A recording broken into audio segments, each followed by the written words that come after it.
Cedric. Well, good morning, beautiful people. I'm sorry, Dr. Cedric. I stand corrected, Dr. Cedric. Good morning, everyone. As Cedric said, my name is Luba Alvarez. I am the Greater Rochester PLTI Director. I'm also a parent leader of 3 scholars here in Greece. One of them was what you all heard, Silas Alvarez, who is the future superintendent of Greece. I am here to really just, we're excited to be here. We are honored to have this opportunity to speak to all of you about our project that we've been working on in collaboration with NYU in regards to teacher diversity and what that looks like across the districts in Monroe County. What is PLTI? You're probably wondering. Well, PLTI is an organization that's parent-led. It is focusing on helping parents to become better advocates in the community and be able to speak to, like I am right now, to all of you on an everyday basis. We are here to engage. We engage parents. We also provide them with information and opportunity to learn more about public policies in order to be who they are as parent leaders. And we are always telling folks that parents in here are not learning to become parents. They are already parent experts. And so what we do is acknowledge that and put that up in the front of the room. And so we're hoping today, as you hear our presentations from our parents who are there, that you also would want to figure out how we can work together as a group to have more parents like myself up in front of the room. So I am going to turn this over because we have a short time. We was told to stay on time, so we're going to stay on time. I know you guys want to eat lunch, and I don't want to be able to stop you from eating your lunch. So I'm going to turn it over to Tina, and Tina's going to rock the house. Lupa, thank you. Ren, thank you so much for having PLTI in this space today and actually in the past. This is not the first time we've been a part of the Regional Equity Network, and thank you for welcoming us because parents want and need to be involved in all things related to our children, especially in education. My name is Tina Carney. I am a Gates Tri-Li parent leader. I am a graduate from Cohort 6 PLTI. I have 3 scholars in Gates Tri-Li. I have a rising 6th grader. I have a rising 4th grader and 1st grader. So my hands are full, and they have been for some time. I am here, my why is because I live in Gates Tri-Li. That was on purpose. It's a wonderful, diverse community. It's the place that that's where I want to raise my children. Giving, generous, talented families in the community. It's fantastic, very diverse. I want my kids to have leaders in their lives that also are diverse as well. And we're not there yet, but we're working on it. And that's my why, is that we need to see our communities reflected in the leadership, specifically teachers in our schools, the people that are with our kids every day. I'm gonna tell you, it's Kim's turn. So that's and here she is. Good morning, everyone. My name is Kimberly Jones. I am a parent alumni from PLTI Cohort 1, even though Tina said 6. Luba and I started out together. I am a parent of 2 African-American males. I have a 27-year-old and a 20-year-old. So my why is because I journeyed through different school districts with my African-American boys. And one thing that stood out to me the most was that they didn't have anyone pretty much in leadership that looked like them. My oldest son journeyed on to become a counselor out in East Rochester, and through his journey I got to see what that looked like as he persevered to try to get that, and not having someone that looked like him to take him through that journey.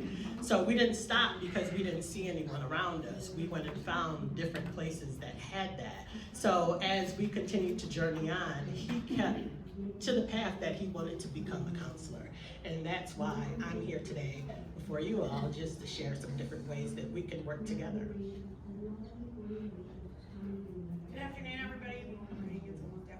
My name is Elizabeth Maxwell. I'm a parent of 2 children in the Rockport School District. My why is a little more simpler than my friends here. I'm a graduate of Cohort 8, the good level cohort of PLTI, and my oldest daughter went through CLTI, which is the children's portion of PLTI at the same time as me. It's an intentionally diversified program, and what she took away from it was an experience that's going to bless her for the rest of her life. She's accepting. She gravitates to people who don't look like her. She wants to be around people who are different from her and learn from them and understand them and talk about them. And through that experience, she had a child in her classroom last year who had a talker. And I played dumb. What's a talker? I made her teach me all about this child who couldn't verbalize anything. But she said, I love my friend. And that right there speaks to the mission of PLTI, diversity and inclusion. While we're working on making changes in school districts, we need to be able to have children who are coming up to go and grow into employment and post-secondary situations that have that experience. And Mohammed is another person on our team who unfortunately could not be here with us, but we want to thank him for being on the project, and I'm going to turn it back over to Tina for her part of the presentation. So that's who we are, but how did we get to this project? And it's like Luva said, it was a grant that we received from NYU. It was a racial equity grant. It needed to be parent-led and a racial equity plan. So we took that charge and we decided collectively that this is all something that's important to us. That's how it became our focus. And we've been on this journey for about 2.5 years. And we have more work to do. Our why, it's because the research is undeniable. We know that it's so important for students, student-centered, the theme of this whole symposium, to have teachers of color in their lives. And it provides better outcomes for students of color, but also white kids like mine too. We all need it. It benefits everyone. So this is data that we compiled from the NYSED parent dashboard. We've got the student portion of the data, and then the teacher portion was district reported. That this was pulled from the Democrat and Chronicle has a list of databases on a website, so this was pulled from there. This is old data, but this is the most current that we had at the time. We have gotten a little bit more updated information, but it's just not in a great format. This data is hard to collect. It is hard. It is hard. But parents go into schools, we go to open houses, we go to meet the teachers, and I said, we can see it. It's undeniable that there's still a gap, that there's an issue. So what are we, what's the next steps? Our project recap. So we took that data and we put it all together in some of these slides, and we went to where parents were. We contacted and met with parent groups throughout the county. This isn't just a city issue, this is everyone. Very similar to Ren, lots of connections. And we shared this data and we asked them simply, what did you think about this? What did you know? We were very curious about it. And we received a variety of responses from them. Some knew, some didn't, some were surprised, some were not. We visited Gage Child PTA, the Walt Disney PTO. We went to Greece Central School District, Black in the Burbs, Pecan, which is through Rock the Future parent group, and we've connected with other community partners as well too doing this work. Higher education, which we'll speak to in a little bit here as well, and we just wanted to raise awareness about this as an issue. Are you ready, Kimberly? Let's do this. Well, thank you, Tina. I think I'll stand for the next portion then. So, the project we are on with NYU started out to be a 2-year project. And when we came into this project as parents, let me tell you, we had so many ideas that we wanted to do. And once we got out there, we seen that, yeah, we could do this, but we're gonna burn ourselves out very quickly if we don't stick to certain things. So what we were very intentional on going out and doing things, because it's like one thing to try to start something new, but we realized there's already people out here doing it. So why don't we join them in what they're doing and see how we can help them in what they're doing. So first, because of the relationship that we have with Greece and Luva and her children, we found that coming into Greece Central School District, they welcomed us there. Our different ideas were put at the table, and one thing that came out of that was connecting 40 parents to become part of a hiring committee. That's huge. Like the first year, it's like we've accomplished allowing 40 new parents to become part of a hiring committee. So with that, we went on and we still just continued on to say, who's doing things? Who do we want to partner with? Who can we get with next? And next was St. John Fisher. We partnered with them. And they were already getting their grow your own type thing in the different schools. So with that, we were able to talk with them, see where they were, see what they needed, and how we could help them in doing what we do. And if you guys haven't read the article already, when they published their article with the new funding that they're going to be able to continue on their program, I thought it was very interesting that when they started with Brighton, with the 3 candidates that they had that they placed, that out of the 3, 1 was hired. And that may not sound like a huge number, but that's something to celebrate, that they were able to place 1 African-American person within their school district. So through all these different things, and I'll continue on with the rest, one thing we noticed is that it may start small and it may take time, but we know it's worth the work. And we're here as parents to continue to work with any and everyone that's willing to do the work with us. So with the New York University case study that was published, we have 14 different people around the country that they selected, and ours was the first to be published out of Rochester. So we were very excited about that. It's on their website, and it gives you just a small portion of what we've journeyed through. It doesn't tell it all, but we're glad that we're able to put some of it out there. With Empire State University, because of our relationship again, Elizabeth was able to speak with them, and now that's being brought to different scholars in their graduate studies program in human services policies and state and local advocacy, child advocacy, family policy. These things are dear to our heart, and that's why when you see us in the community, you see our passion. And it's not because it's something that we talk about, but it's because something we live through. And through that journey, we're hoping that we can continue to partner with you all as well. Thank you, Kim. So, moving on to our recommendations, we would like to see an annually published document with district teacher diversity data alongside recruitment hiring practices and other strategies. Maintain relationships with district representatives and parents to achieve actionable goals for increasing diversity. Include parents of color on hiring committees. We'd like to expand that to more districts. It's very important. We'd like to implement effective retention strategies because it's one thing to hire, it's another to keep. We want a future education club for our middle and high school students. We see a lot of districts doing it with the high school students, but we're missing an opportunity with our younger kids who are right there but don't know where they want to go. So let's give them that fire, give them that passion, let's show them the love of education, because you can't get to STEM if we don't have you. And finally, we'd like to allow easy access to the data illustrating the lack of educator diversity compared to Montgomery County School District demographics. What do your populations look like compared to the populations of teachers? We can walk, as parents, we walk in these buildings, as Tina's already said. I can go to my district, I can tell you, there isn't one in the elementary schools. There is not one teacher of color. What does that say? To changing the landscape, if it's not even there. We're working on it, but how hard are we committed and how hard are we working?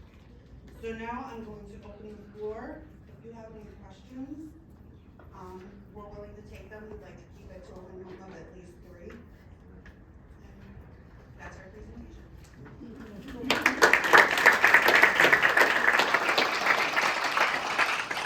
So if anyone has any questions, feel free to ask us. So the reason why I stayed back a little is because we wanted to allow parents like that to showcase how the work and how they can do the work and how as districts you can utilize these opportunities for parents to do what they're doing, right? I could have very well took over this whole 30 minutes and ran with it, trust me, could have. But I just felt it was really important that they were highlighted because they worked on it, and it was very important to all of us and all of them to make sure that this information gets out to the public. And it's just really important work to us as parent leaders. And I know that every district here or every community-based organization leader is working on it.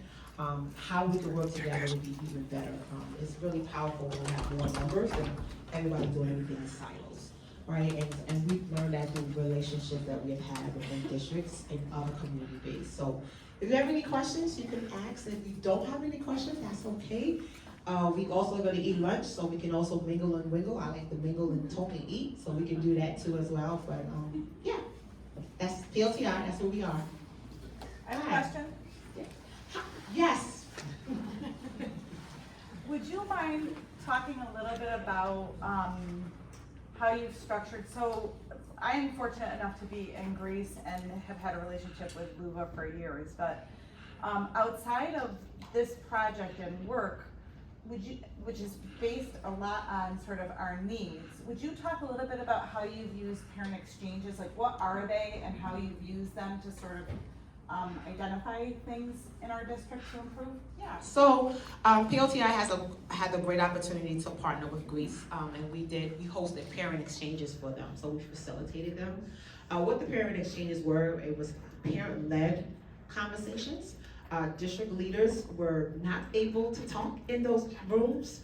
I know that's hard for many district leaders to do, but it was really a powerful thing to have, because what it allowed is parents to feel comfortable to speak on things and issues that was brought, not necessarily issues, just challenges that was occurring within their family, within their community. And then what really, the powerful connection was when district took that information back and worked on it, and then we saw results. So one of the things that we saw, I think myself and Kim was just talking about it the other night, where there was a really high concern about communication and how communication was being given out into our district. Parents talked about it every single month. We had these meetings. Our district leaders decided, you know what, we're gonna do some newsletters every single week. Family newsletters coming out weekly. How it comes out is coming out, right? So families can get it and updated on what's happening. That was powerful. Another thing I just found out that, there was some concerns about bullying and the transitioning from 5th grade to 6th grade and middle school, and parents are not feeling safe or their kids doesn't feel comfortable. Our district heard that constantly in those conversations.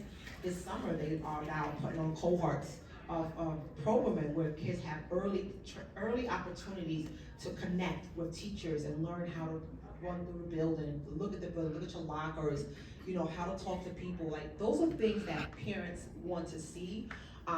But we had the opportunity to do that every month in our parent exchanges. And it was really led by parents, facilitated by PLTI, but it was just really parent-led. And because Greece really allowed us to do that, it really made a world of wonders for some trust for families, right? Because one of the issues I think you guys are always facing and probably talking about is why doesn't these families trust us, right? Why they don't believe what we're doing. It's like, and there's many cases that some have issues, but really it's about the relationships, right? And some people have broken relationships, and so how do you restore that trust? And those parent exchanges really restore some trust for families to allow them to feel comfortable and highlighting and sharing just, I don't want to call them issues, just challenges that it was facing in our district. I just want to say one thing. I think we all have challenges, and I think the idea of coming to the table humbly, so to have principals, and our principals were awesome, and assistant principals and leaders who came, and your only job, which I think is pretty easy, is to shut up and truly listen, which is really hard, and not be able to jump in and disrupt somebody's story and how they're feeling. So it's been a great practice for us as a leadership team, but it's also really helped us see our parents and identify bigger issues, and then there's an accountability, because the whole point is we're gonna do something with that. So don't just sit in on a call. Like, what is it that we heard, and how can we how can we improve our system for that? So the newsletter piece is a great example I forgot about. And I've been trying to do that for years as superintendent, like nobody listens to me. That came out, and like, it's a thing. They're small changes that we've made, but the importance of voice being so huge. So thank you. You have a question right here in front? Did you have a question? Right behind you. Me? Yeah. Oh, yeah. no, I was pointing, letting you. Oh, okay. Yeah. Well, if you got a question, girl, you can come on. Any other questions? I know it's time for lunch. I don't know, I'm telling you, I'm trying to not make y'all not eat your lunch. No, there's one more group afterwards. Oh, okay, we good. Oh, okay, so, anything you wanna add? Oh, yes. I'll go.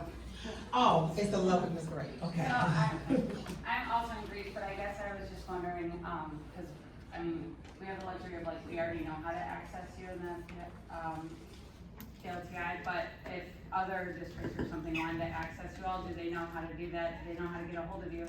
And also, kind of like the secondary part to that question is like, I don't know necessarily how you're recruiting parents to be in your cohort and things like that, so, but I know there's like a lot of districts here who may wanna help and get parents involved in your organization, so I just didn't know if there's like the contact stuff for people. So, thank you for asking that. So, we passed around, as you all see, some information. We are in recruitment stage right now. We're recruiting for our cohort 11. If you don't know our program, we have a 21-week program that we meet with parents week to week. We provide dinner, transportation. Any barrier that you think that you're a parent that you know could be interested, we help. It's 21 week. It's free. It's available to all Monroe County parents.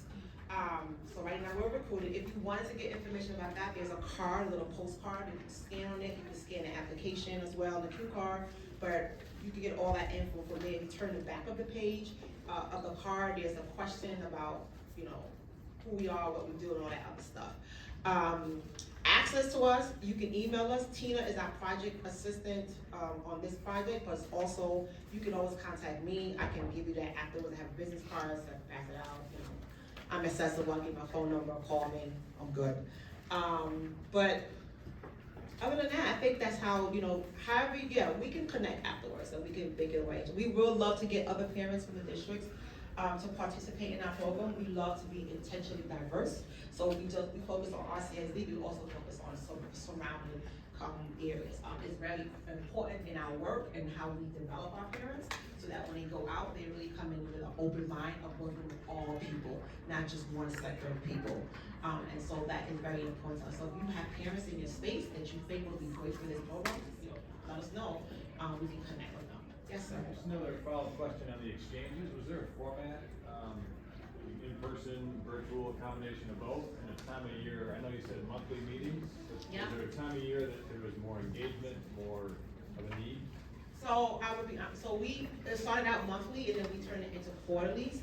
After a while, just because of parents and time and space, so it would be virtual. We had a virtual online, and we had 6 o'clock to 7:30, so that allows parents to cook, eat, bring your child online, offline, record, whatever you want to do it.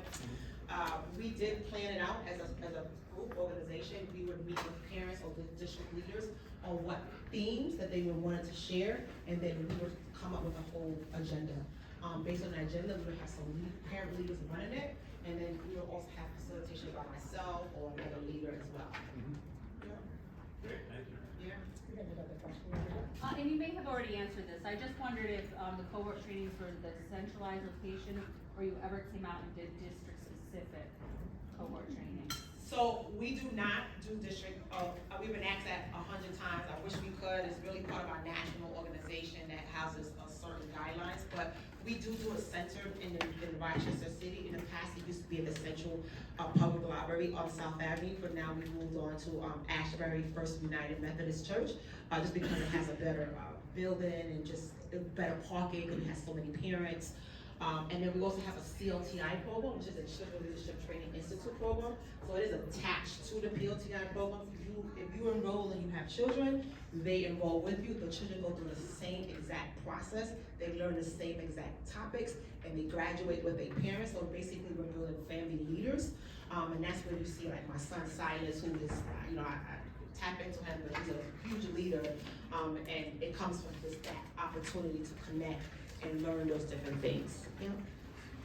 But we do also, so we put on that note, but we also do provide transportation, whether it's bus, Uber, we provide all that for parents too as well. So nothing, if there's a barrier, we can help you along the way. That's very true, because we did. Mike, who's it, Mike? I was just gonna say that's very true, because my cohort was all Zoom, it was during COVID. So we didn't have to go anywhere. We did meet with Luva once every couple weeks, and we were given gift cards to provide meals for our families, so we didn't have to cook on that Monday night. And then our kids did CLTI on Saturdays. Anyone else?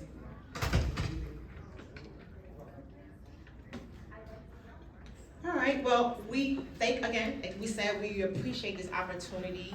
If you wanted to connect with us offline, come to us right here, you can mingle, eat and mingle. But thank you so much for this opportunity to share as parent leaders, as a parent-led organization. We really, really appreciate it, so thank you all for listening.